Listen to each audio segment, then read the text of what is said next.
I'm Sophia Aurelio. I am the Senior Project Manager for Bunkhouse.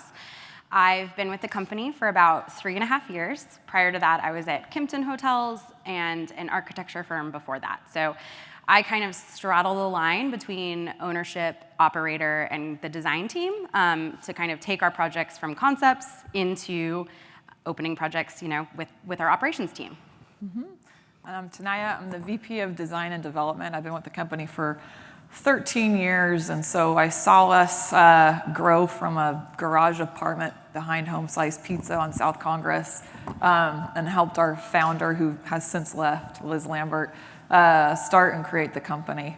And today we have 10 hotels and some coffee shops and some restaurants. So that's the intro, and thanks for the kind words, Michael. We are a boutique hospitality business built with soul. We believe that our way is not only the right thing to do and the most fun, it's sustainable, profitable, and scalable. We have a reputation for building the more memorable hotel experiences that offer more than just a good night's sleep. Our office is currently located in Austin, Texas, and as of 2021, we have 10 operating hotels and an ever-growing pipeline of new builds, conversions, and acquisitions. We were also bought by Standard 3 or 4 years ago, and then Standard and Bunkhouse were bought by Sansiri, who is based out of Thailand. And so a lot of people ask me often, like, what has changed since Standard bought you guys? And nothing. They bought us because they like what we do. And so it's kind of fun and exciting. I kind of feel like we're cheating a little bit because we just keep doing what we do, and they're okay with it, and it's really great. And they just, give us a lot of resources, which is really nice. So with a passion for design, tireless attention to detail, and a commitment to creating authentic cultural experiences, each of our properties have earned a unique place in the hearts and minds of those who visit us. Our work is deeply rooted in the communities in which we exist, and we believe in creating a genuine awareness and true connection to that sense of place. So today we're going to talk about the benefits of salvaging and rehabilitating existing motel structures, what we found in the walls. So this is an old photo of San Jose prior to our first conversion. But before we jump into our individual projects, we're gonna talk a little bit of kind of the cyclical nature of tourism and hotels versus motels. To begin with, we think it's important to discuss the differences in what makes a motel. Historically, motels featured easy access to highways, exterior corridors,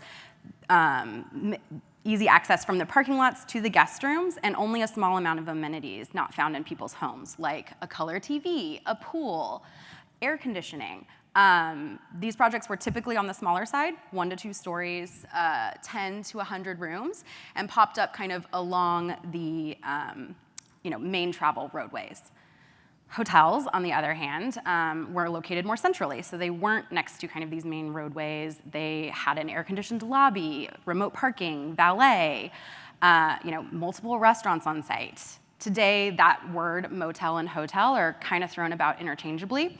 We do a lot of hotels that have a similar vibe to both motels and hotels, but typically it kind of goes along with those individual identifiers as well as a preconceived price point.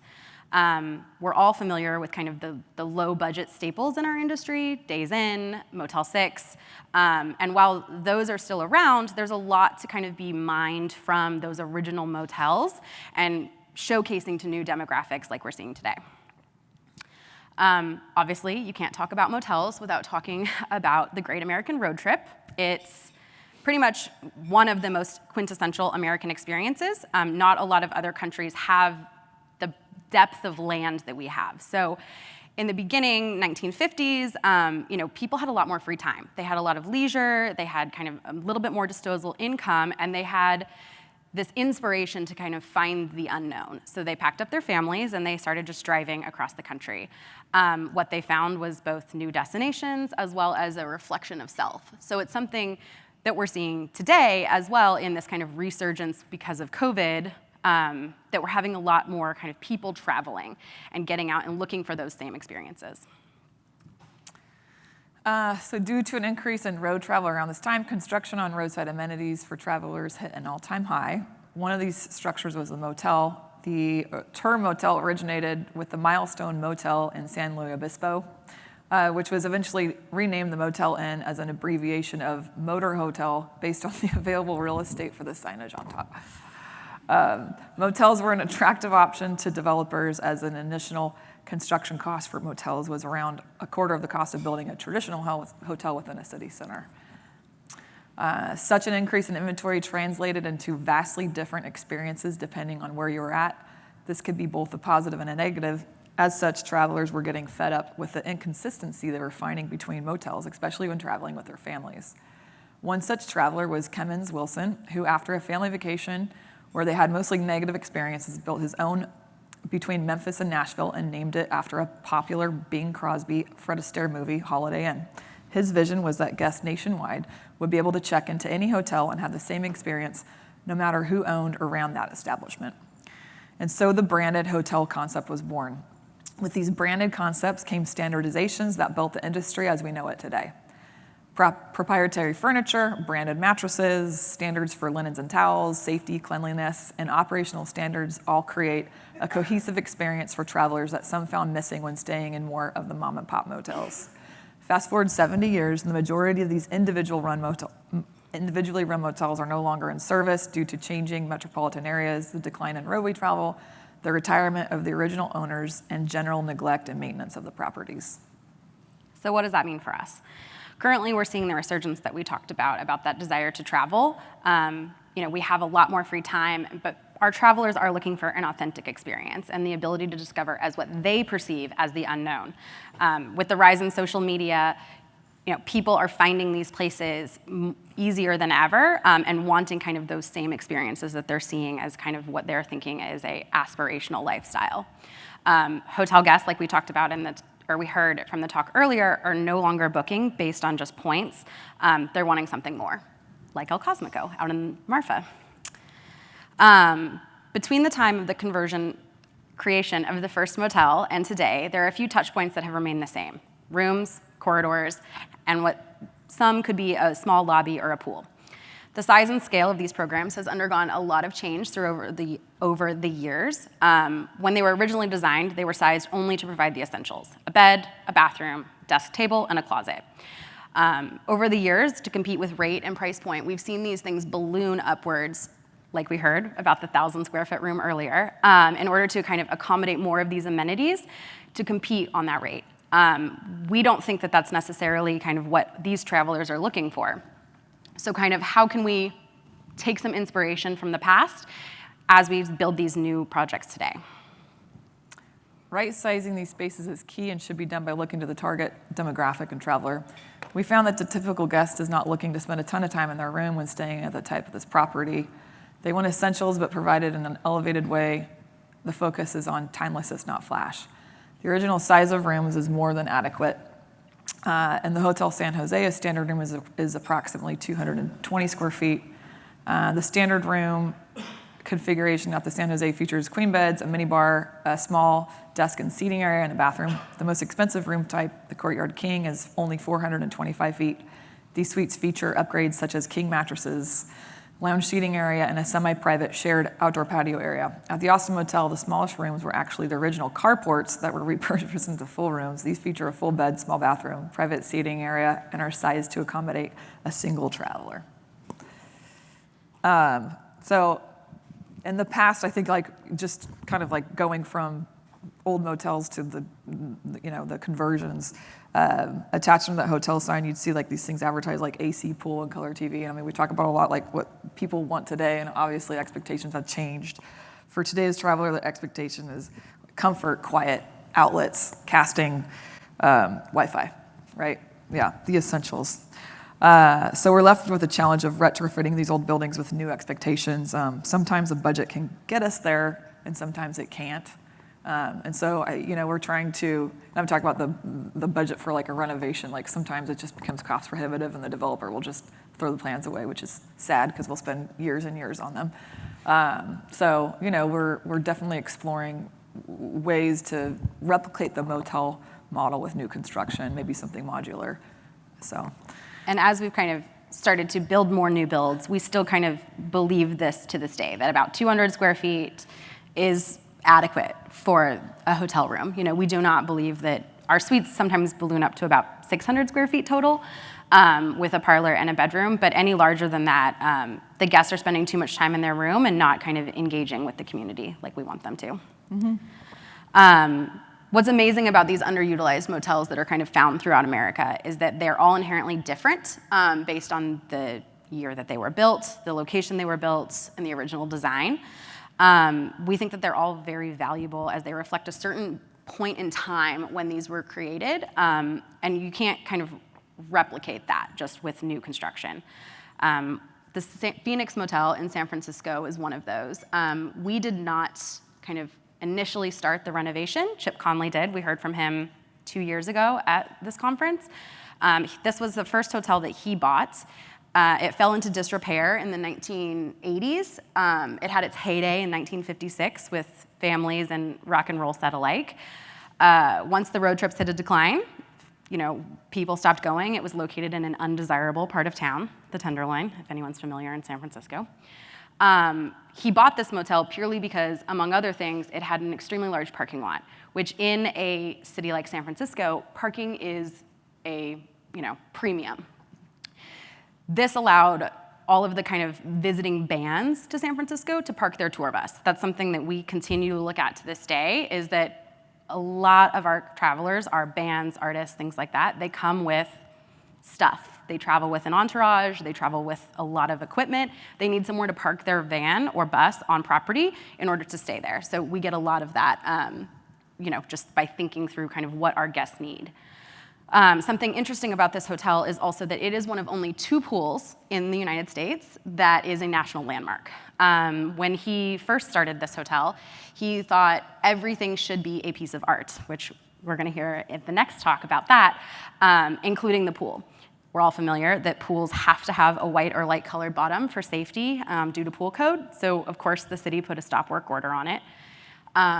He felt it was important to kind of fight for this, recruited a city councilman, and they passed a bill that allowed this to be a historic landmark and is left intact for generations. So this is you can't do this anymore. And we're lucky to kind of be the stewards of this to future generations.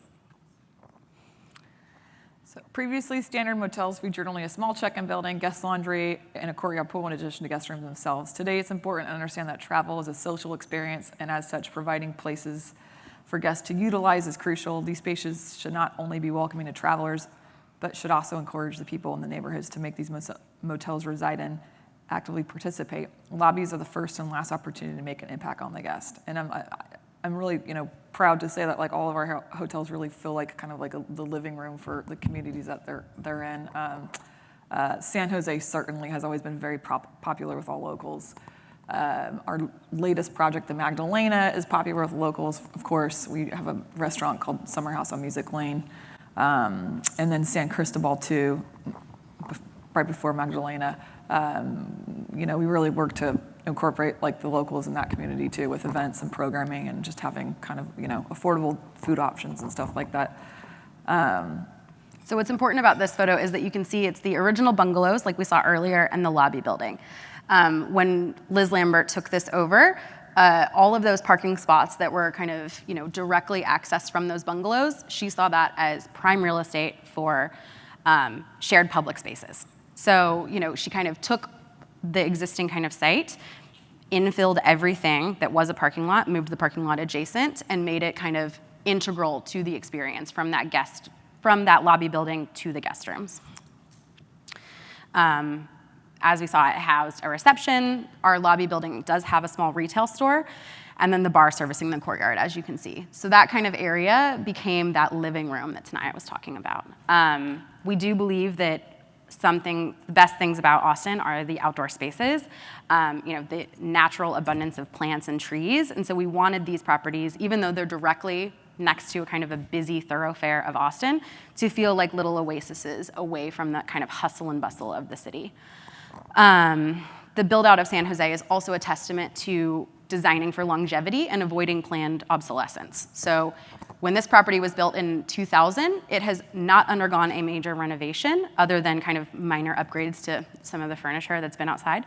And it will not need to undergo an FF&E refresh kind of as long as we can see. So it's repurposed longleaf pine that was in the original motel, turned into kind of the bed frames for it, as well as what we've created are standards, Sphera sheets, keeping those plaster walls and sealed concrete that embrace the different kind of layouts that the hotel has had over the years. And that's the way that we want to design today. I mean, I don't think it was intentional 20 years ago. I don't think that she knew that it was going to end up like this, but as we design our new projects, we have one in Houston, one in Louisville working on, one in Mexico, maybe one in New Orleans. We're designing it to last forever. Like we don't necessarily want to do a remodel in 5 years or 10 years. We'll see how it goes. Similarly, directly next door is the Austin Motel. So this property has been in continuous operation for 65 years. It's always been a family-run business. It's passed kind of through, I would say, 5 generations. And when they sold it to us in 2017, or to an owner for us to operate, it was really important that we kind of kept that story of that family-run hotel and embraced that idea that kind of it's been a labor of love. Everybody has kind of put their little touch onto it, and so we've kept those, throughout the, ages of their little renovations, we've kept those intact. And so there's, different stories that are told depending on where you're staying in that building. Again, the emphasis on that one is the pool. It's directly located off the street, as you can see, so that kind of becomes the main focal feature for that main thoroughfare. So small lobby shop services both the neighbors as well as the guests. This is our kind of motel style, so it does not have mini bars in the room. We want everyone to kind of come meet in that lobby and kind of participate as a community as well as the pool. What we've found is that travelers respond to these properties because they offer a glimpse into the cultural identity of Austin without an outside bias. We've created minimalist, timeless spaces that allow our guests, employees, and neighbors to film. We don't tell our guests what Austin is, but we provide them with opportunities to listen to the storytellers that know it best. As designers and operators, the only way to create a truly authentic experience is to create canvases for people to be themselves as communities are constantly changing. Motels and other conversions are a great way to provide insight into where these communities have been and where they're going in the future. So specifically, like our most recent project was Magdalena, which was a ground up. It is on the site of the old Terrace Motel, which we saw the postcard of earlier. The restaurant at that location was called Summer House, which then became Summer House on Music Lane. And we took a heavy design inspiration from that building was no longer standing, but the owner had kind of this vast collection of artifacts from its very, I would say, past history while it was still in operation. So a lot of those, the trellises, kind of the furniture, all of that took inspiration, but bringing it into the modern day. And that's it. Any questions? Thoughts, comments? Thank you guys very much. Yeah. I guess a question, just as I mentioned, I'm from Austin. So that was your first ground-up project, Magdalena, right? So what were San Cristobal was our first one. I'm sorry. But that was international, so it's a little bit different. We cut our teeth in Mexico, which is really easy. Yeah, Yeah. So that's a pretty interesting project. What were some of the major challenges you guys faced with getting that one done? Magdalena was, it was a labor of love. It is the first mass timber hotel in North America.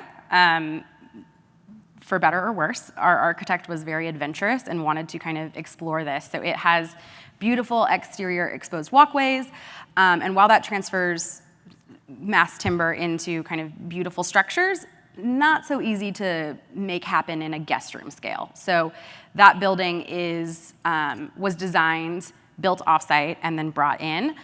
But during the challenges of construction, outlets need to move, things pop up, and because the entire wall system is the structural member, every time we needed to make a change, we had to go back to StructureCraft out of Canada and have them tell us how big we could core a hole and where we could do that. So that didn't necessarily save us any time, I would say, like we planned, purely because all of our guest rooms are, we have 89 rooms, I would say 7 guest room types with variations in all of them. So it was a little bit challenging to kind of roll that out on a guest room basis. And then the other challenge was that we opened right in the middle of COVID. We opened in August, and so like we, like having the locals like coming to the hotels and doing our programming and all our events is so important. We just like could not do it.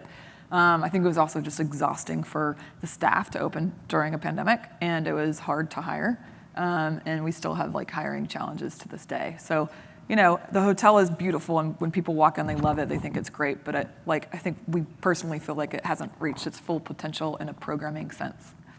Would you want to do another timber project? No. No.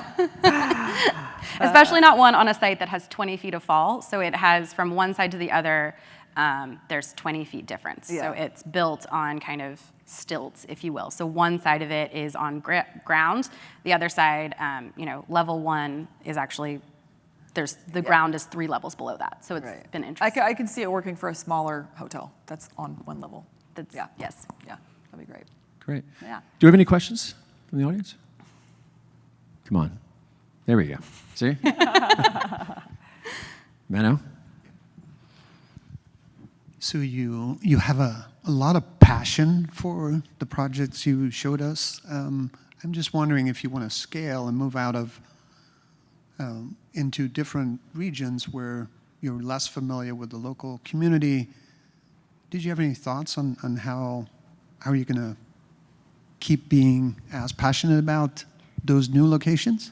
Yes. Scale up, basically? I would say that specifically the one that we were most excited about doing is we're taking our first step into Louisville, which is the southeast.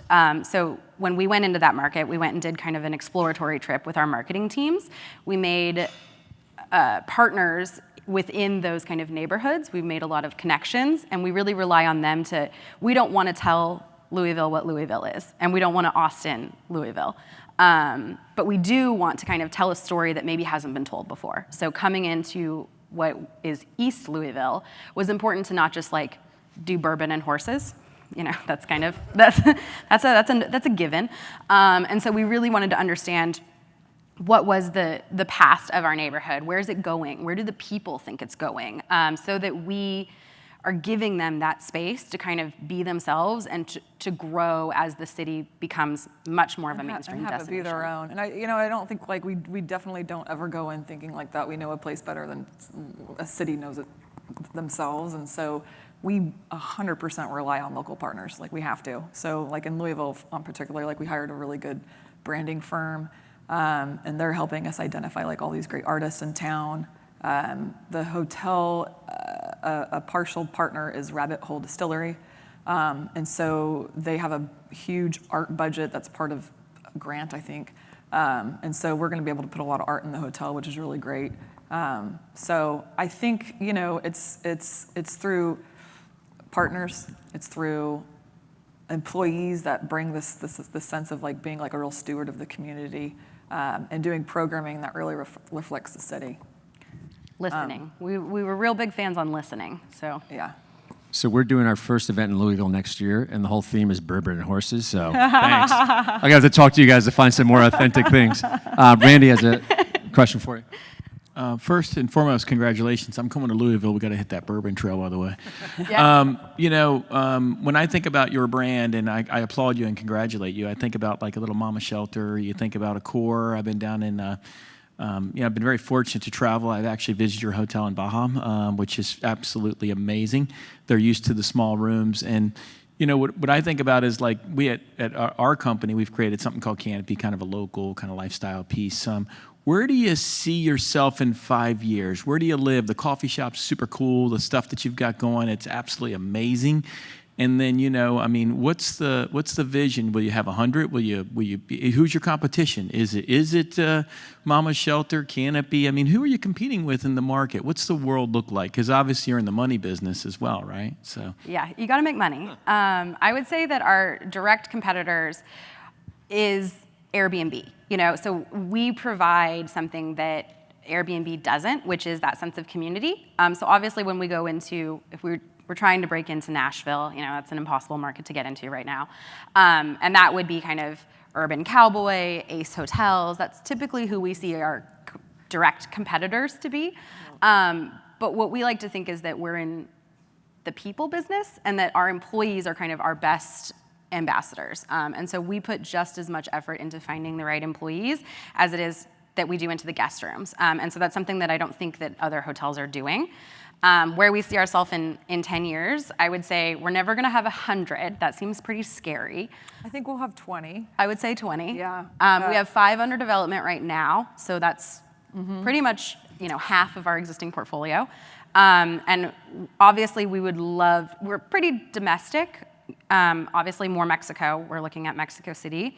And I would love to get into Canada, Toronto, Vancouver. That feels very much a bunkhouse destination, so. Yeah.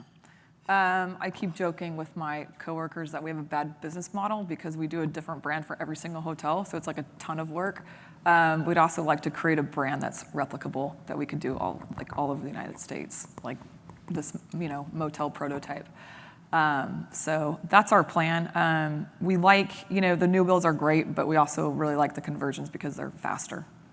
And as we've grown, 2 years ago we had 7, now we have 10. We've really kind of seen tiers form. So we have a motel tier, a Hotel San Jose tier, which is kind of our more mid-size, and then our Saint collection, the Hotel San Cristobal, our Saint Cecilia, and then our new one in Houston will be a Saint collection.